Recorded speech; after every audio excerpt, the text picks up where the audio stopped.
Yo, YouTube, welcome back to another video on the TWT channel, man. You already know we're reacting to some more cop, body cam footage, anything. But today, it's about killers that vlog their murders. So basically, we got some DDGs out here just vlogging. This is first kill, number one. First kill was 19 years old. Name,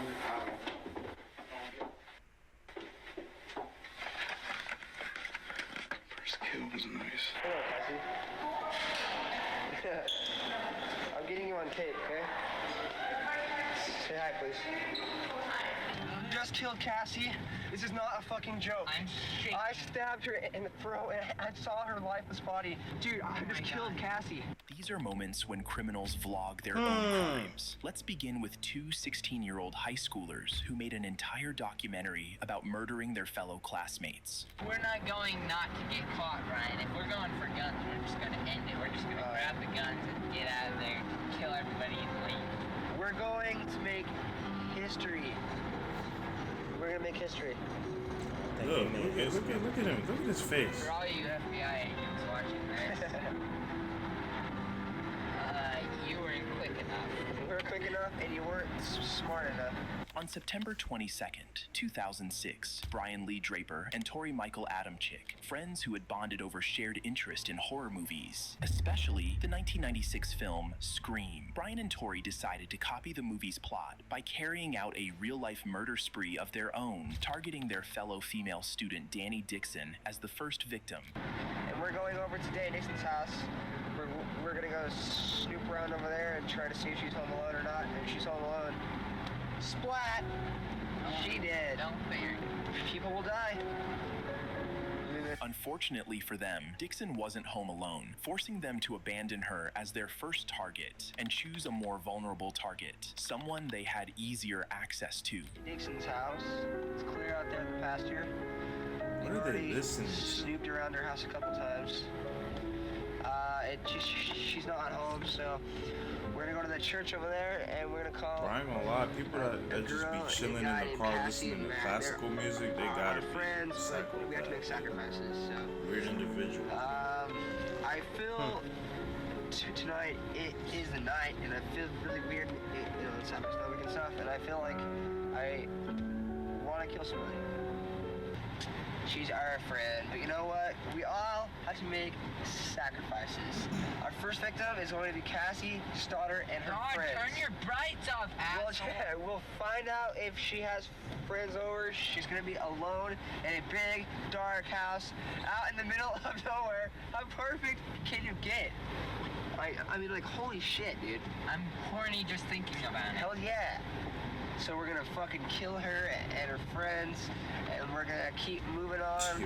I heard some news about Kirsten. She's gonna be home alone from 6 to 7. So we might kill her and drive. Getting horny for murder is sick work.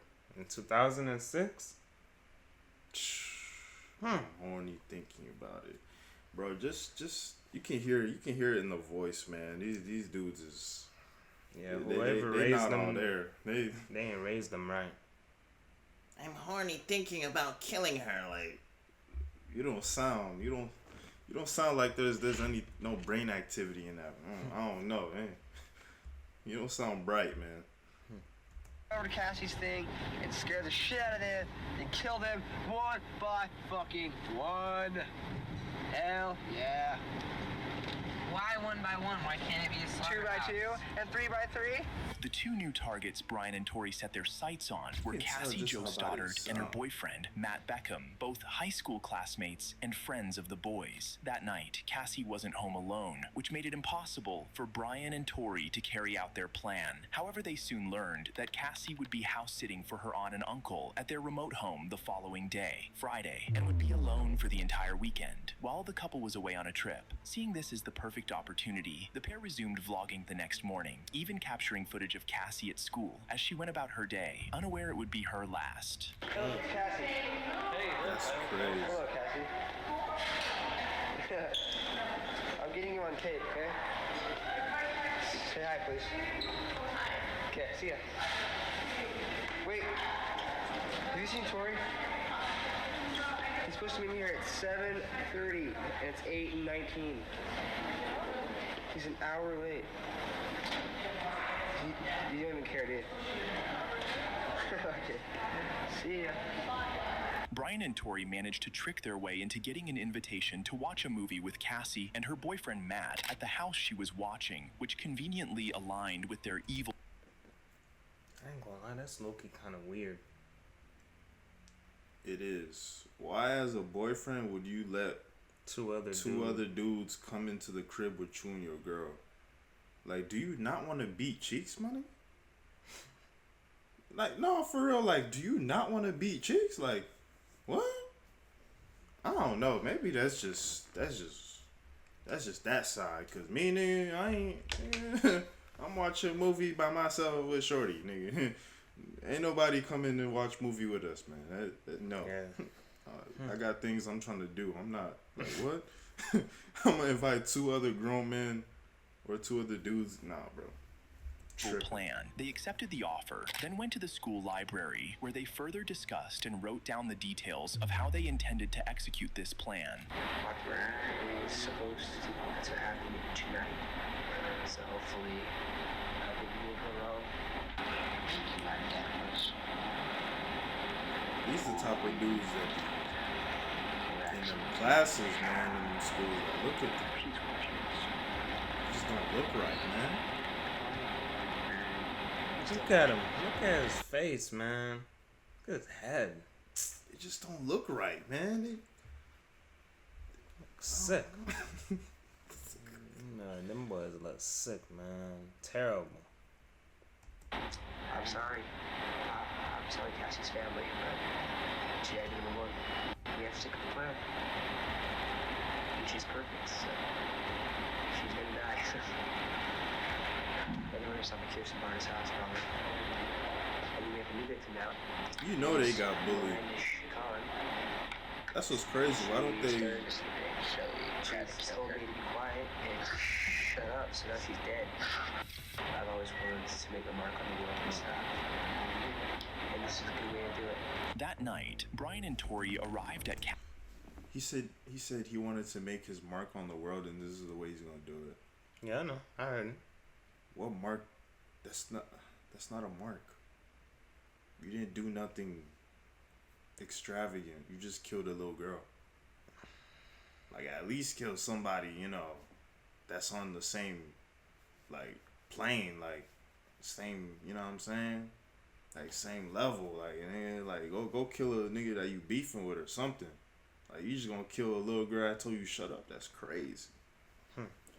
Crazy. Cassie's aunt's house under the pretense of watching a movie. Before settling in, Cassie and Matt showed them around, and during the tour, Brian and Tori left the basement door open so they could return later to carry out their evil plan. Then, just as the movie was about to begin, they changed their minds, claiming they'd rather see the movie at the theaters. They then left, only to return later that night to execute their evil plan. We're here in his car. The time is 9:50. September 22nd, 2006. Unfortunately, we have the grueling task of killing our two friends. And they are right in a house just down the street. We just talked to them. We were there for an hour. But We checked out the whole house. We know there's lots of doors. There's lots of places to hide. I unlocked the back doors, so it's all locked. Now we just gotta wait, and yeah, we're really nervous right now, but you know, we're ready. we're listening to the greatest rock band We've ever, waited for this for a long time. Pink Floyd, before we commit the ultimate crime of murder. We waited for this for a long time.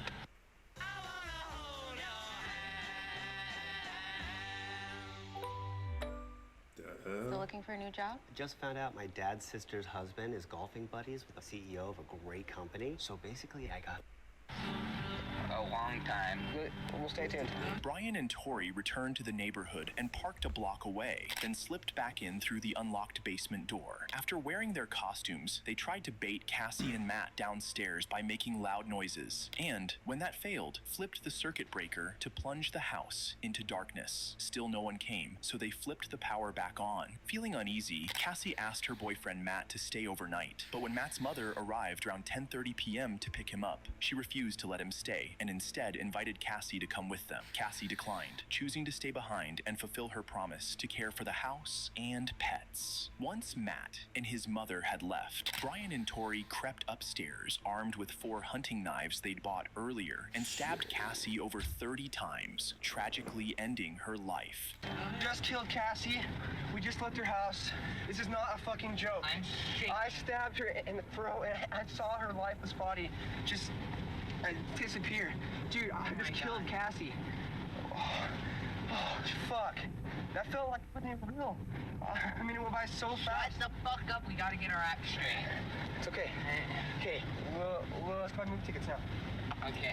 As soon as they'd killed Cassie, Brian and Tori rushed to the movie theater to buy tickets, an attempt to manufacture an alibi. 2 days later, Cassie's body was discovered by her cousin after her aunt and uncle returned from their trip. A police investigation began, and after clearing initial suspects, including Cassie's boyfriend, who had a solid alibi from his mother, attention turned to Brian and Tori, who had also been at the house that night. It didn't take long for investigators to spot inconsistencies in their stories, although Brian had admitted on tape to slitting Cassie's throat. I stabbed her in the throat and Where did they put this? I thought he was like this. I thought it was guilty case, you know, like yeah, it's guilty. They're trying to, you know, he's trying to splash it or he's not fake at all. And he said, we have to kill her. I can't believe I did this. And he said, we have to kill her. Yo. Bro, imagine just sitting there as a parent hearing your child just confess to doing the craziest, you know what I'm saying, just murdering a little girl.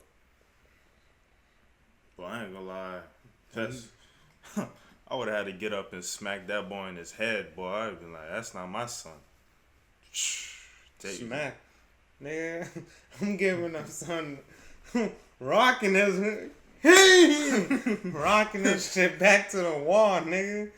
Oh man, that boy hadn't going straight through the wall, man. I'm like, hey, I don't know that kid, man. I don't know. This guy didn't come out my balls, man. I don't know where he came from. I'm not like that. Wife must have cheated on me. This ain't my genes. I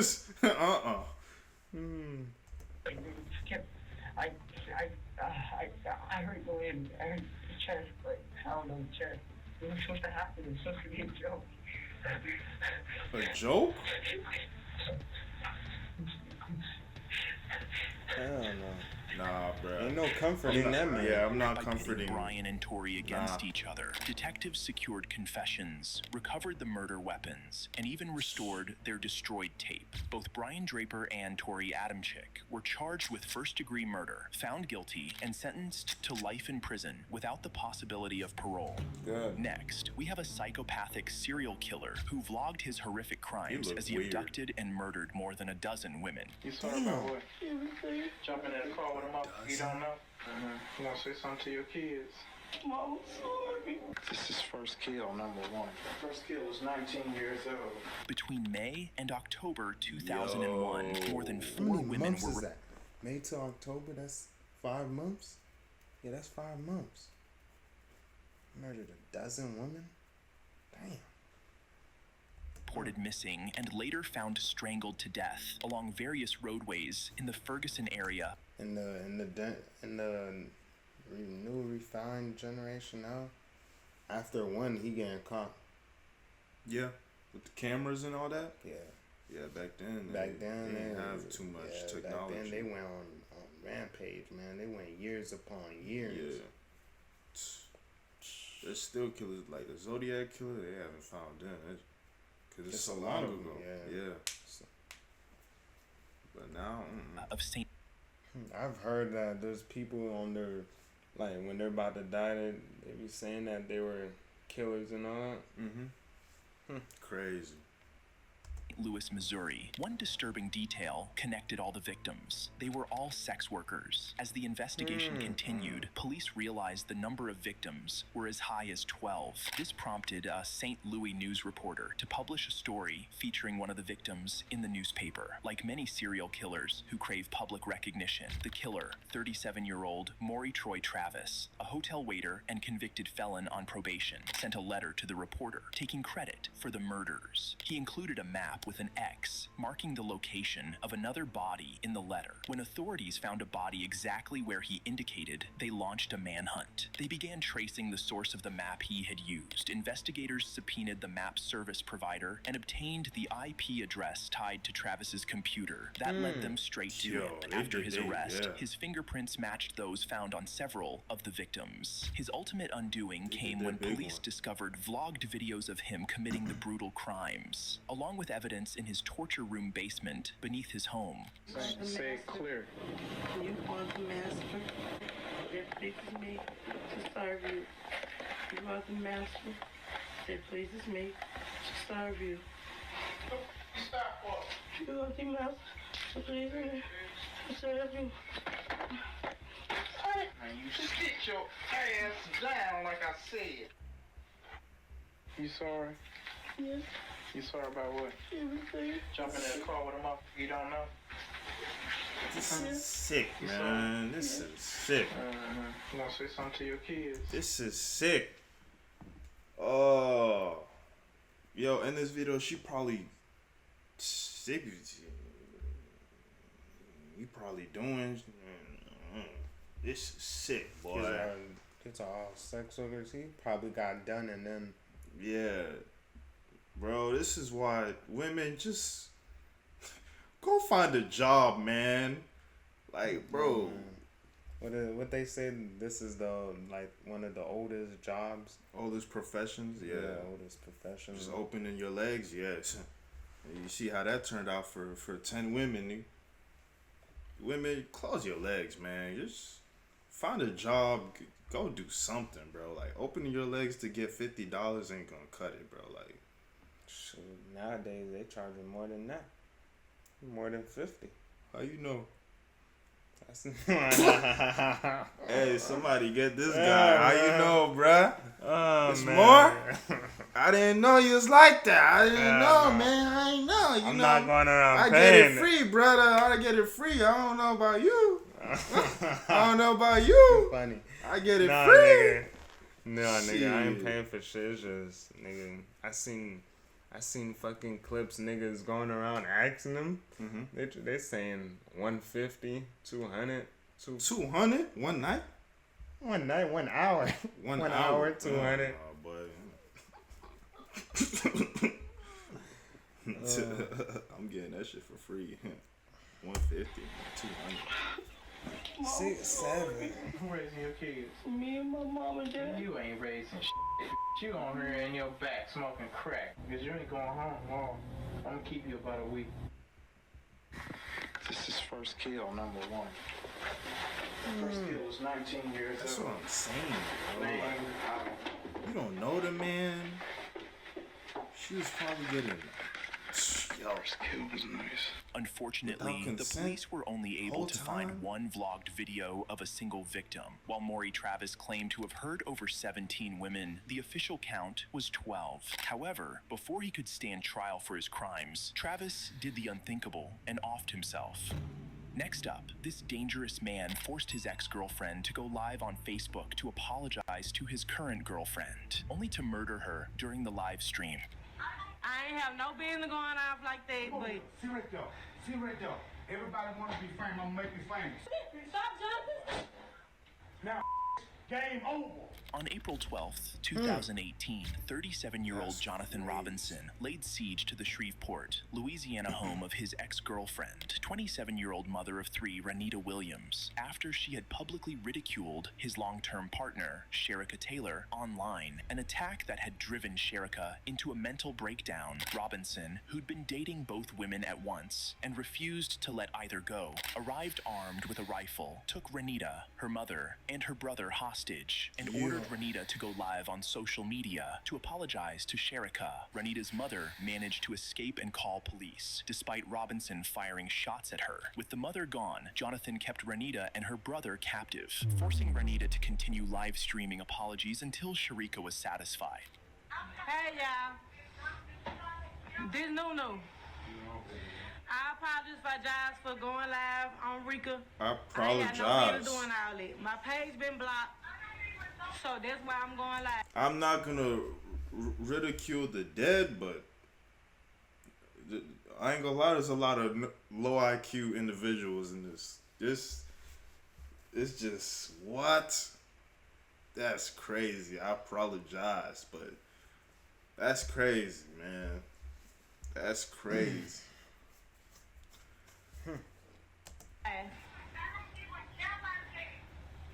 Yes, I know I was wrong.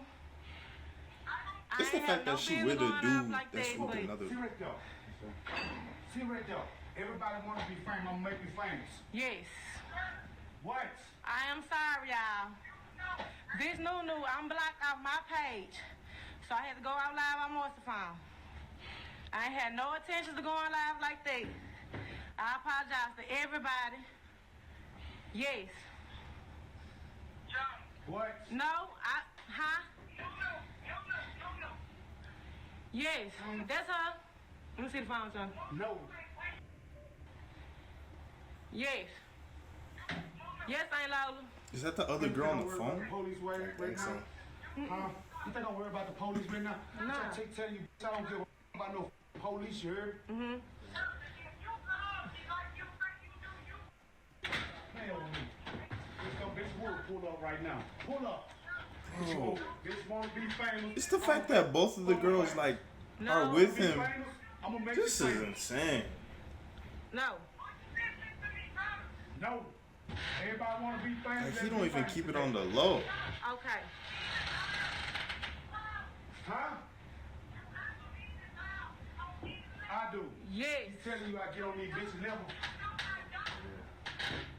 No. The situation then took a dangerous turn when police, alerted by Renita's mother, arrived at the scene, triggering an explosive and violent reaction from Jonathan. No. He started shooting out there. Stop, Jonathan. Stop, Jonathan. Now, game over. Jonathan opened fire on the police outside, and when Renita began to scream, shot her more than 6 times, killing her as her brother managed to escape. Jonathan then engaged in a standoff with the police that lasted for over 80 minutes before Sherika, the woman he had just murdered Renita for, convinced him to surrender. Bro, it's the fact that, oh my God, it's the fact that he got 2 girls, right? They know about each other. Both of them don't leave. They both still like arguing over the. This is crazy. They're arguing over the ninja. He has a preference. The other girl goes crazy on the other girl, and now he. This don't make no damn sense, man.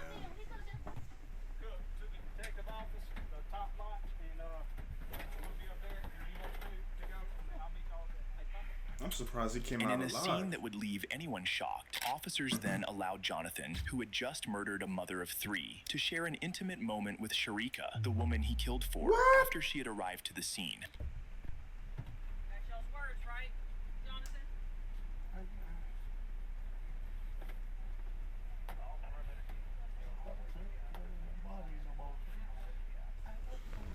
Bro, you could have stopped all this by just leaving. You just leave the side chick.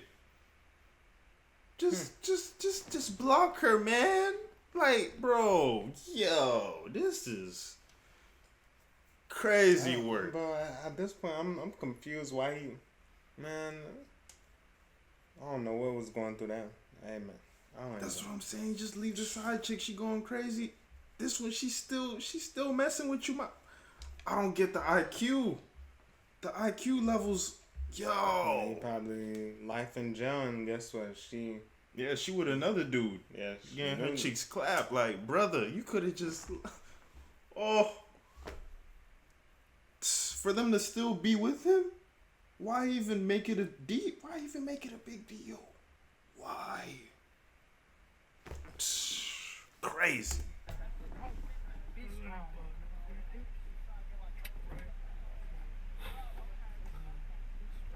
Now he crying? Hey man, I ain't gonna... Yeah, he gotta go. Something wrong with his that noggin, man.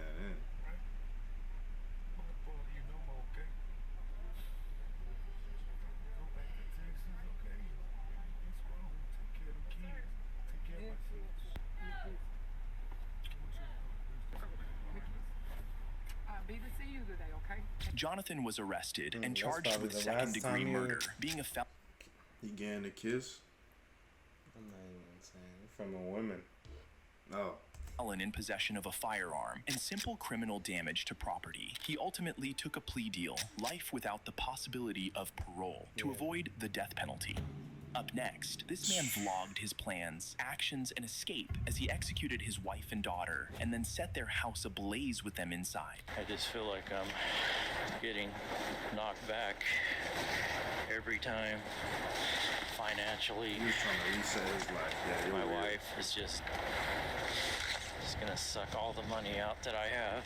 On April 22nd, 2012, King County Sheriff's deputies and the fire department rushed to the burning home of 41-year-old Peter Keller, his wife Lynette, also 41, and their 18-year-old daughter Kayleen in North Bend, Washington, after several neighbors reported the house was on fire. Firefighters quickly extinguished the flames before significant damage occurred, but what they found inside was shocking. The bodies of Lynette and Kayleen, both shot to death in their beds. Peter was nowhere to be found, leading authorities to initially suspect he might have been a victim or abducted. That changed when investigators discovered tapes, computer files, and drawings soaked in gasoline, suggesting an attempt to destroy evidence in the fire. The tapes revealed that Peter was not a victim at all, but the killer. He had murdered his wife and daughter, planned to burn down the house, and filmed his entire scheme. The tapes also revealed a hideout Peter had prepared in the woods, giving authorities their first clue as to where they might begin searching for him. This is something I wanted to do probably since I was a teenager, to make a home underground somewhere so I didn't have to live around people. It's just now I have the means and I'm able to actually pay for it. I've spent a lot of money on this so far, thousands of dollars. I just feel like I'm getting knocked back every time. Some of these people financially, really, like, my wife is just gonna suck all the money out that I have. At this point, I don't know what's gonna happen. I may get caught right away. I mean, I could basically be dead in 2 weeks or 3 weeks. I don't know. It's all up to chance at this point. So I don't think anyone knows where I'm at. Well, it's about 2 weeks before the end. This is going to be my last video. Using the detailed drawings and video recordings Peter had made over several months documenting the construction of his bunker, police were eventually able to track him down. The moment Peter realized he had been found, he turned the gun on himself and did the unthinkable. Thank you for watching. Please like and subscribe and watch this one. We said it on cam. These people, man, yeah, no. Hey, all I can say, all of these, well, most of these situations could have been prevented just by like maybe like one, right? No, two. Well, the last two. I don't. The other two had some sick individuals. They was gone. They wanted to. The last one could have been. The last two. I'm talking about could have been avoided. With the two girls and then the dude with the wife and shit. Talking about he's getting set back financially. Like just divorce. Just divorce. It's gonna set you back, but shit, at least you're not with her. Yeah, at least the in the end his child was 18. Yeah, ain't she 18? Like that's best time to divorce, my brother. Like, don't make no sense, man. And he was what, 40? Yeah. That's old, but that's not even old. Like you still got time to, you know what I'm saying? Get your money up. Get your money up. Get right. Get another crib. But yeah, them last two individuals there, it's crazy. The other two, yeah, they had to go. They was sick. But that's crazy, man. Y'all let us know what y'all think about the situations in this video in the comments down below. If you like the video, like, comment, subscribe, and we will see you in the next one.